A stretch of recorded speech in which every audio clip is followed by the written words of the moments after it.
made in 1970.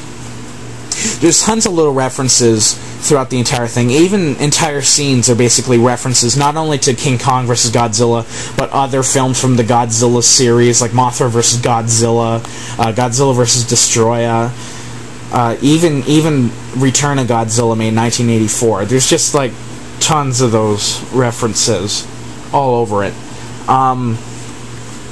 Another thing that I want when I make it into a movie is I want the soundtrack to be made out of nothing but Akira Ifukube music. Just reused music. Because, you know, Akira Ifukube added just so much to those kaiju films. And his music is just plain old awesome. I mean, his music fits this movie so well. It's like I couldn't even hire a new composer to do it. Well, I could hire somebody to recompose it, but I'd have to use Akira Ifukube's cues. It's just going to be... It's the number one movie I want to make. It literally is the number one movie I want to make. And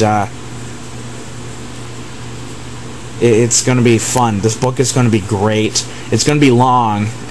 I'm going to warn everybody that the movie's probably going to be long. And the issue is, what's going to probably wind up happening is that I'm approaching this as realistically as I possibly can. I mean, it might come off as a bit cheesy, but like I'm going to film a lot of special effects. Like the film's going to need a lot of special effects, and it's going to be needed to be treated seriously. Like the scenes where people are burnt, people are going to be actually burning. There's going to be a pretty significant amount of gore in the film, and what's going to wind up happening is that probably a film studio is going to be like, okay, hey, looky here, we want to get more views out of this movie, and the way how you filmed it, you're making it a rated R, so we want to make it a PG-13, so they're going to cut the shit out of it. Not only for the gore sense, but because of how long it's probably going to be. And so what's going to wind up happening, it's going to be just like Conquest for the Planet of the Apes. There's going to be the theatrical version, and then there's going to be the director's cut / unrated version, which would be my personal cut. You know, that's just what I'm worried about it. And it just bums me out, because Godzilla is the way how I'm treating it, he's not... He's not the campy lizard guy in rubber lizard suit from the 60s and 70s. This Godzilla is something to fear, and he's just plain old evil. You know, Kong is by far the most sympathetic monster out of the three. Kong represents those people who are taken from one place and moved to another, and they don't really know what they're doing. He's almost kind of like the immigrants that were coming to the United States during the 1900s. They came to a new land, they didn't know what to expect, they were scared, they were pushed around. Kong represents that. Kong is in a totally different area, a totally different climate. Kong has no idea what's going on. And so the fact that he's thrown into this situation makes him all around the more sad. Like, he's not just like a giant creature like in King Kong vs. Godzilla. Kong is a full-blown character. I mean, Godzilla is a character too, I'm going to admit it. Godzilla is a metaphor for death. He's just simply a metaphor for death. Everything that we forget. It's almost sort of like a metaphor for how history repeats itself. Because, well, in this case, it literally does repeat itself. Because we lose sight of the past, we wind up repeating it. And because we lose sight of Godzilla, it comes back. And so it's sort of like that full circle effect, just like history is. Minla is just Minla. Minla is the same case as Godzilla. What I needed was... Minla is what sort of winds up bringing a human side back to Godzilla.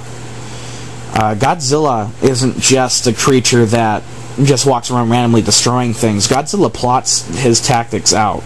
Like, I'm gonna have like a lot of shots of like Godzilla looking around, and you can definitely see that Godzilla's planning shit. And so that's one thing. You know, I'm not just approaching Godzilla like a giant lizard.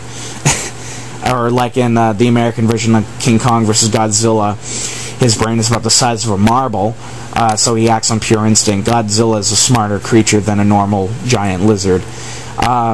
I'm really debating in my head. Like, I have the overall sort of description down of Godzilla in the book, but I'm probably going to wind up changing it because, you know, as much as I love the hunched over Godzilla from the Millennium series, I do really, really like the one from 1984.